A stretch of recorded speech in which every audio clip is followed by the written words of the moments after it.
Hi, I'm Stewart Spinks and welcome to episode 256 of my podcast, Beekeeping Short and Sweet. I spent a very pleasant day inspecting some of our honeybee colonies this week. Maybe our season is about to begin. It got me thinking about smoker fuel, of all things. Listen in for tips and techniques of how to keep your smoker alight this season.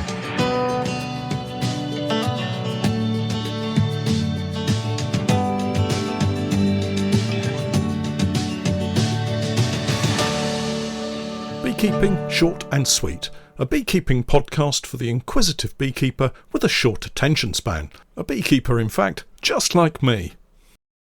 Hi everyone, Beekeeping Short and Sweet. My podcast seems to predict how my season is going so far right now, at least the short bit. I'm not too sure about the sweet part of the title. Time will tell, but the good news is I've begun inspections, proper inspections, for the first time this year. Unbelievably, we're here the last weekend in April and I'm only just carrying out my first full inspections of our overwintered colonies. I think it's probably a cause of great frustration for a lot of beekeepers here in the UK, perhaps potentially worldwide. Our seasons seem short enough as it is, even when we start beekeeping in late March, so to lose around 4 or 6 weeks of beekeeping time from the beginning of the year feels very frustrating. The forecast for the next couple of weeks does appear to indicate reasonably settled weather, so I'm hopeful we may now continue with regular inspections and get to grips with our developing and hopefully growing colonies in preparation for the summer nectar flow. Notice I say summer nectar flow. Our usual spring crop is likely to be hit really hard this year, if in fact we have any honey at all from the oilseed rape. No doubt there will be a little, but I can't imagine we'll see anything near the crop that we took last year. This because of 2 reasons really: the lateness of our spring start in terms of colony growth and the fact that we need to make increases in May. By that I mean increases in colony numbers, so colonies being divided and queenless portions receiving a new queen to start a new colony. As I've always said, you need 2 things for a good honey crop: lots of bees and a good nectar flow. I appreciate that there are other factors, but more than most, if you don't have a box full of bees and nectar dripping from flowers, you're unlikely to get a decent honey crop. In splitting colonies to make my increases, my attempt to get our numbers back up in time for the summer, and dare I say it, to overwinter, in splitting colonies I'm depriving them of the numbers required to forage and build large reserves of honey. Bye-bye my spring honey crop then. So back to our first inspections of the 2023 season, and I want to go through this process with you, slowly and thoroughly, particularly for beginners out there. I know it can be quite daunting that first time you put on your bee suit, grab the smoker and hive tools and head down to the bottom of the garden to inspect your honeybees. This week, let's deal with the smoker, possibly the one source of potential trouble for many a beginner beekeeper. It's a simple bit of kit really, yet can be the biggest pain in the backside, as sometimes it fails at that very moment you need it the most. Now I understand that there are some beekeepers who advocate the use of gentle puffs of smoke, barely squeezing the bellows at the entrance to introduce smoke into the hive. Personally, I think the smoker is an excellent tool that should be used as and when required. Each colony, of course, is different, and so the use of the smoker and the vigour with which it's puffed varies. Once again, beekeeping proving that following a strict protocol for each hive of bees isn't always the best way forward.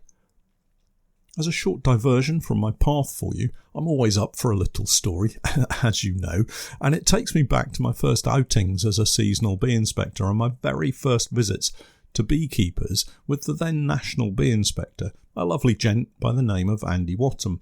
I'm not sure that he listens to my podcasts, but just in case, hi Andy, I hope you're well and enjoying your beekeeping. I also hope he won't mind me retelling this tale. I don't think I'm breaking any official secrets in recounting what happened. Anyway, here goes.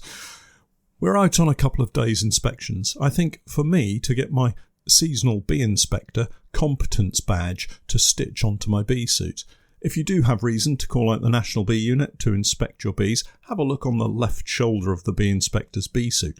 You might see a little triangular badge with a crossed smoker and hive tool on it, indicating that this bee inspector has passed his level 1 bee inspector proficiency test. Anyway, we're out making visits to various beekeepers and checking lots of colonies throughout the day. I happened upon a lady beekeeper somewhere in the wild Lincolnshire countryside. After brief introductions, we're led down the garden path, literally and figuratively, as we approach the hives to be told that these are the calmest bees this beekeeper has ever had, and she never uses a smoker, and would we be so kind as to not use our smokers on her colonies. A quick glance at each other. I'm obviously the newbie in this scenario, looking to take my lead from the top man, and the boss turns to the lady and agrees we won't use our smokers, but that we should light them anyway as part of our SOPs, standard operating procedures. The lady agrees and backs away a little as we begin our inspections. Thank goodness we had the smokers at the ready. Talk about a baptism of fire. Just the lifting of the roof caused a jet of bees to come streaming out of the entrance of the hive and start to ping violently at our veils. Those of you who haven't encountered what I would call attack bees haven't been beekeeping long enough as yet. It's quite an experience. The rest of the inspection seems something of a blur, or rather a cloud of smoke. The lady beekeeper had disappeared. I had multiple stings on my hands and could barely see the hive through the cloud of smoke that we had to use to try to bring the colony back under control. It's a bit like the scenario when you're out walking and somebody walking towards you with a snarling, barking dog suggests to you, it's okay, he never bites anyone. Never believe what they say. Beekeeping and smokers go together like peas and carrots, as Forrest Gump might say. Having completed the inspections and having found no disease, we retreated back to the car and headed away. To this day, I have no idea if this was some kind of initiation ceremony, a test to see if I could handle attack bees, or that both of us had been caught out by a smiling old lady who had probably been watching from behind her curtains, chuckling to herself as we attempted to carry out an inspection on her hives. Anyway, I got my badge to stitch onto my bee suit, which I still wear with pride to this day. Back to smokers. Light them, keep them lit, and use them wisely. It's not the trickiest thing to do, not particularly complicated, yet I see so many beekeepers struggling to light a smoker and then keep it alight, even when inspecting just a couple of hives. I can understand smokers going out if you're inspecting 30 or 40 colonies and forget to refill with fuel, but sometimes it's just a lack of understanding of how a smoker works that's the real issue. So here's my beekeeping smoker basics to make sure that your smoker never goes out ever again, probably. First off, your choice of smoker fuel might impact upon how well your smoker works and burns.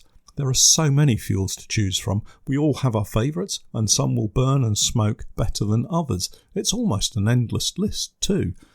Corrugated cardboard, dry rotten wood, meadow hay, wood shavings, wood pellets, hessian sacking, dried lichen, dry herb twigs, egg boxes.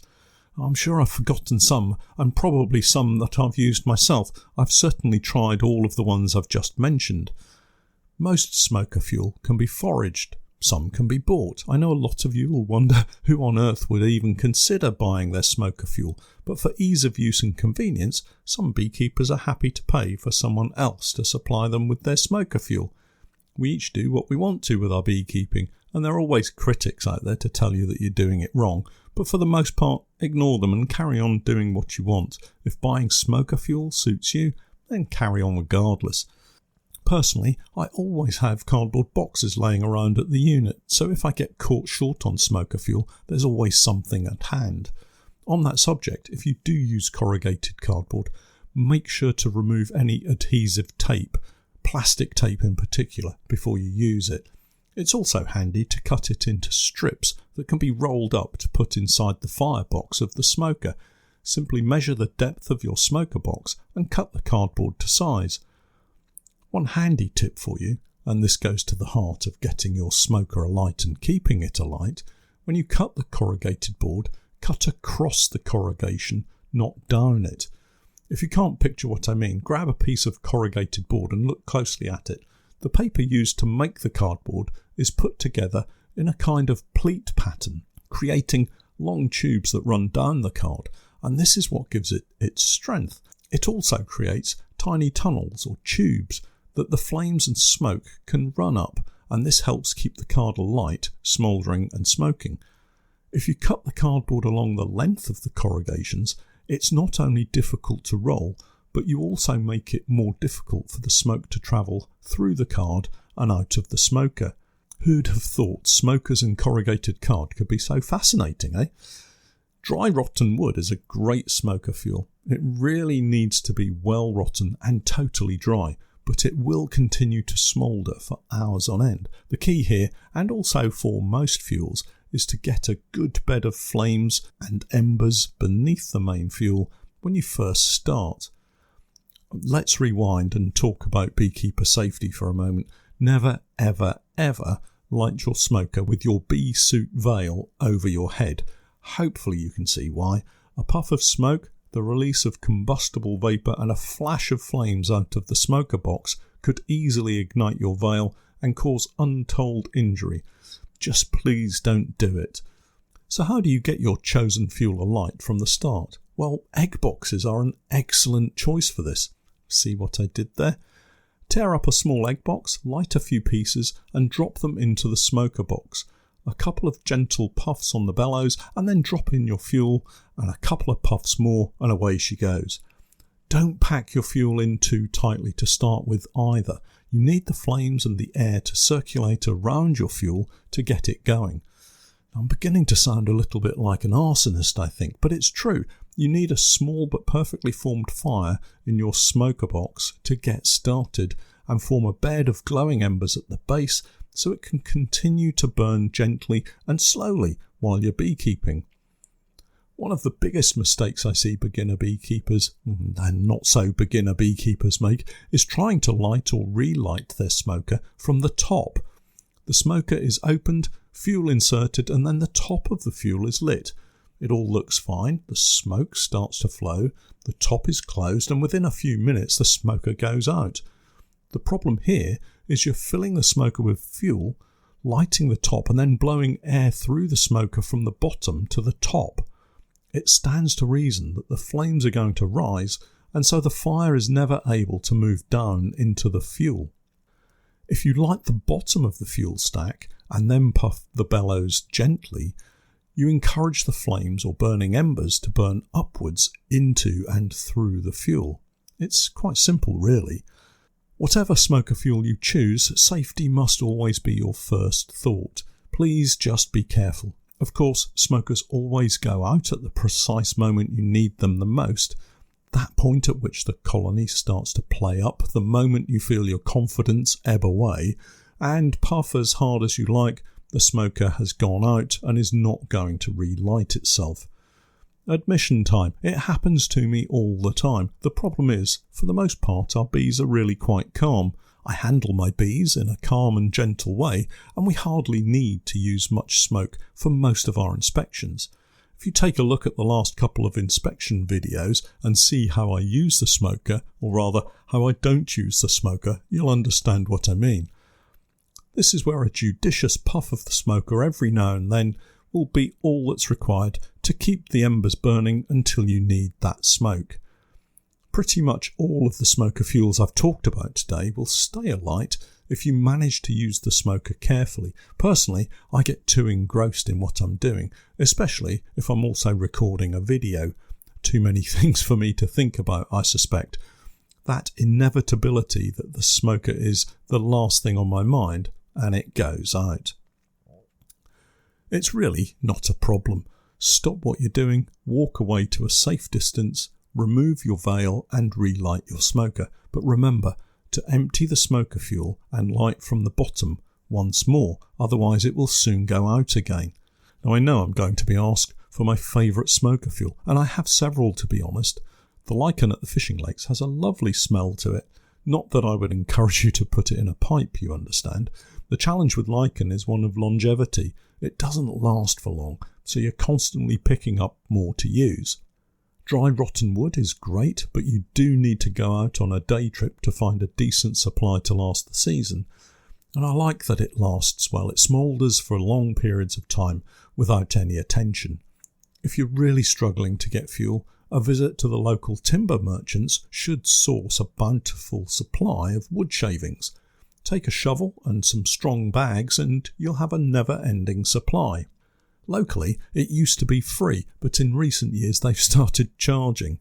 You can buy compressed bales of wood shavings at pet stores too, if you can't find any locally. Whatever your chosen fuel, take a little time and care when you light your smoker, and you'll be safe in the knowledge that when those attack bees come pouring out of the hive, you'll be ready for them. And once you've calmed them, you can requeen that colony for a more pleasant experience. Well, that's it today. I'll catch up with you all again in a week's time. Don't forget to check out my website, www.norfolk-honey.co.uk, and for my latest videos and podcasts with more updates, tips and techniques, it's the same Patreon page, www.patreon.com/Norfolk Honey. And remember, I'm Stewart Spinks, and that was Beekeeping Short and Sweet.